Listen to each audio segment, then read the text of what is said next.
Jose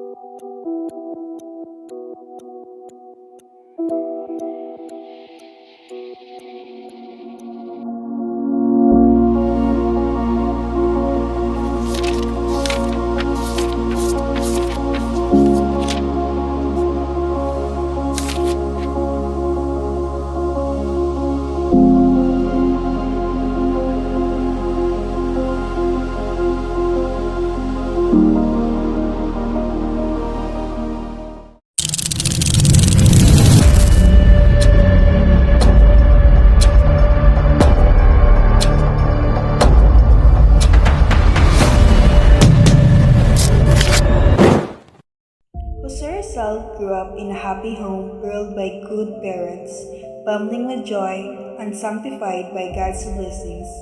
His native town is Calamba. Its scenic beauties, industrious, hospitable, and friendly folks impressed him during his childhood years and profoundly affected his mind and character. The first memory of Rizal in his infancy was his happy days in a family garden when he was 3 years old.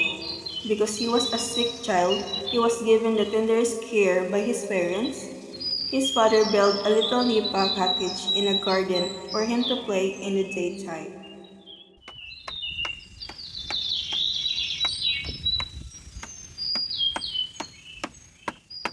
Si Jose ay masakitin.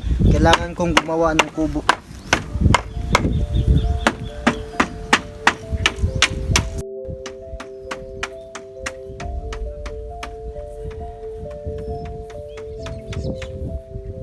Thank you po pa. Gusto ko po maglaro dito sa garden. Walang anuman nak, para sa'yo gagawin ko.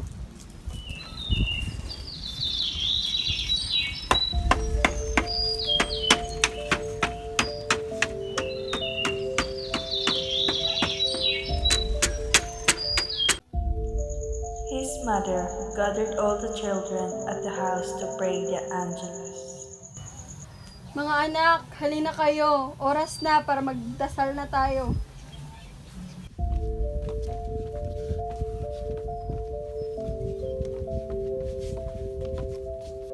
At the age of 3, Rizal began to take part in the family prayers. His mother was a devout Catholic, taught him the Catholic prayers. When he was 5 years old, he was able to read hauntingly the Spanish family Bible. Jose loved most the little Concha. He was a year older than Concha. He played with her and learned the sweetness of a sisterly love. Kunsa, halika, maglaro tayo sa garden. Sige kuya, masayang maglaro kasama ka. Abulin kita, Kunsa. Sige kuya.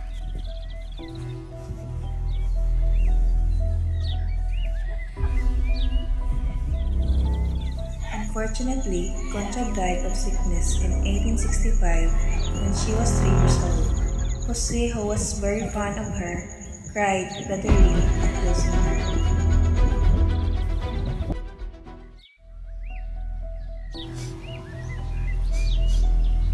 Namiss ko ang aking kapatid. Sobra akong nalulungkot.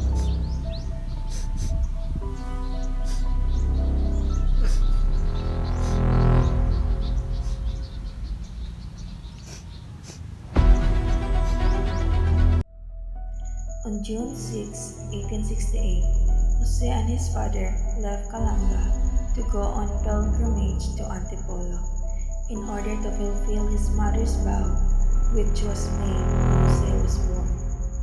Pupunta tayo ng Antipolo. Tutuparin natin ang vow ng nanay mo. Okay po, Itay.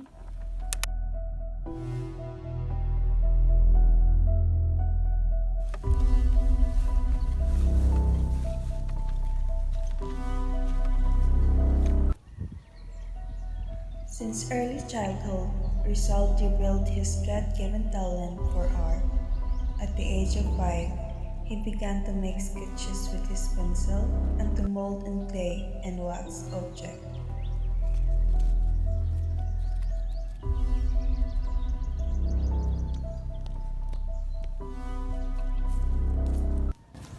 Wow, ang galing naman ng lalaking yun.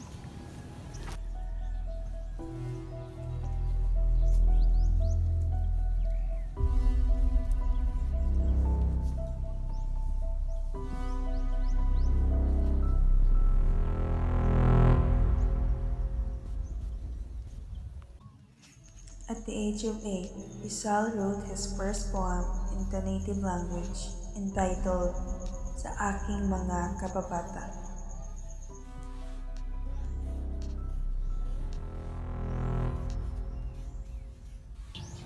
Dapat mahalin natin ang ating sariling wika.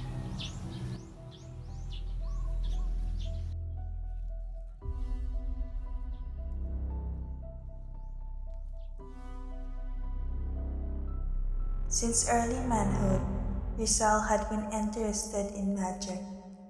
With his dexterous hands, he learned various tricks. He entertained his town folks with magic lantern exhibitions. And years later, when he attained manhood, he continued his keen predilection for magic. He read many books on magic and attended the performances of the famous magicians of the world.